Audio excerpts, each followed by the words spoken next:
Game dunk training today. Really productive session. I got some brand new dunks I've never done before. Did some drills that I've never done before in my life. And have lots of things we can see in this video to improve. Starting off, just warming up with a righty and then a lefty. For those of you guys who don't know me, because I expect this video to be a bit more popular and bring in some new people.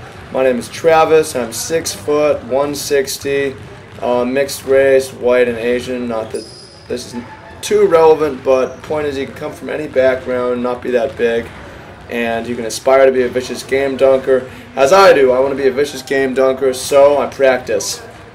And I'll show you what I practice, how it works, why it works, and I mean, you guys are going to see the results. I'll get some game mixes up in the fall where I'm going to be getting some of these in game, which I'm excited for. But starting off with a couple dunks to warm up. And there are going to be three main things we're practicing today. First thing is I want to practice getting bumped on the drive and then dunking. So we're walking through at half speed here.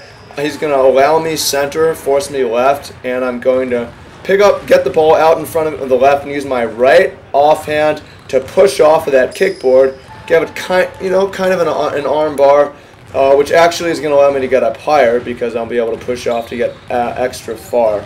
So, yeah, that's basically it. I want to be able to get him even when people are pushing me on the ground. So that's something that I'm practicing.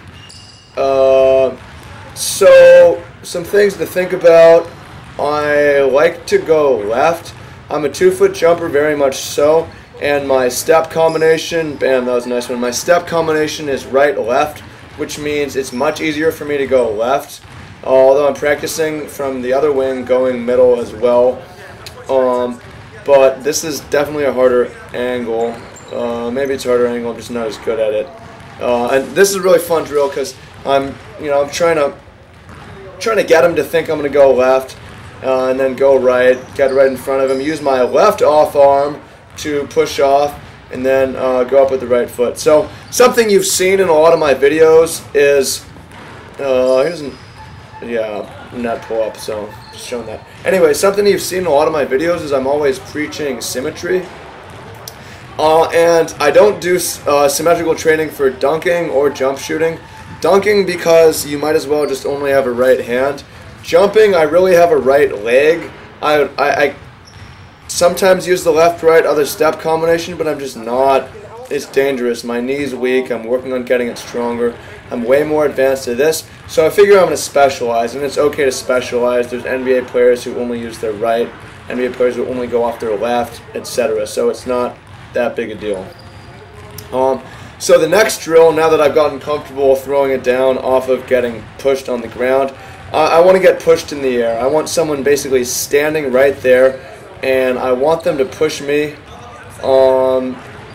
because it's just going to make it harder to take off. But I want to be able to use that to my advantage as well and push down with my off arm on the defender, which is the kickboard here, which I'm not really doing. We didn't really get this drill down that well, and I struggled more with this drill than the other ones, as you're going to see. Fewer makes, fewer clean dunks as well in this set because it's something that I need to work on. And this is maybe one of the hardest ones. If some guy bumps you on the ground, you can get by him, bam. But if someone bumps you during your takeoff, that's one, a foul, and two, just makes it very difficult as it screws up with your momentum. But you can actually use that to your advantage if you're able to get up over them and push down with your off arm, which was the idea of this drill, but I didn't end up really doing it that much. It's kind of unstructured, and I just threw these drills together while we were here and while we were hot. But as you can see, this is a pretty useful drill. I mean, in the very first set where I got bumped on the ground, everything was a make. Most of them were clean dunks. This one's quite a bit harder, and I'm working on it, and there's more misses, which is not ideal. Something that I'm going to mention here, if you notice on my landings, there's a lot of upright landings. There's not any back landings in this, and there's a few front landings, which I call cat landings. There's a fair amount of squat landings where I hang from the rim and drop myself down. You're going to notice if you watch slowly on these that I go right heel on the ground, left toe. Here we go. The reason that I do that is not for any reason other than to shield my left Achilles. If I go left toe or left heel, it's a lot of stretch on the Achilles. So if anyone notices that and wondering why I'm doing that, that's why. It shields my Achilles, which is causing me pain sometimes. And there may be other complications to that later on, which is something we'll see, as shielding one thing exposes another thing.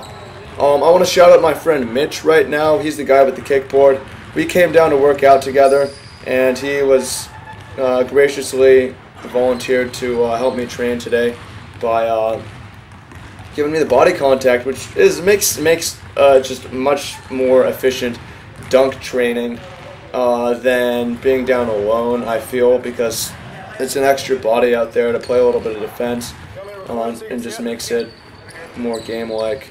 So the very last drill is the most fun. I want to be able to dunk even when someone takes away my landing. If someone takes away my landing and I land on them, I can get undercut, I can destroy my ankles, knees, whatever. So I want to get good at dunking and hanging.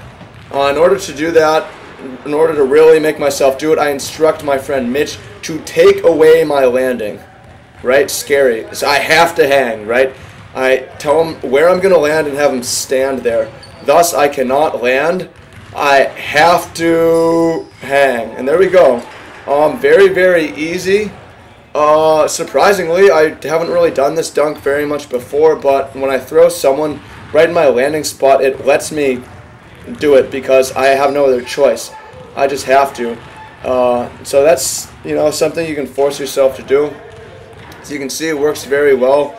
I get up extra high, and a very controlled, very powerful dunk that I can do even if someone is threatening to take my landing. Although I didn't miss one, but 2 out of 3 is decent percentage. Could be a layup, but if it's a layup, it might just get blocked. It's like dunk or floater, right? So I think this is a pretty relevant thing. Here I have him take. There's a net pull-up dunk, which is not really something you can actually do in officiated games, but I do it sometimes in practice. This doesn't work as well because, and this is my fault, I didn't instruct him to actually take away my landing. My landing is actually on the left side of the hoop here, and he's on the right side, so that allows me to not be quite as brave here. So that's something that I'm going to come back and work on the next time that I'm down here together or down here with someone else working on game dunk training. Now this is a lot of consecutive jumps, and I'm very tired. So I decide that that's going to be the last one, and I end on a make a two-hand dunk. Not powerful, but count it. So super, super, super productive training sesh. You're short, you want to dunk, doesn't matter.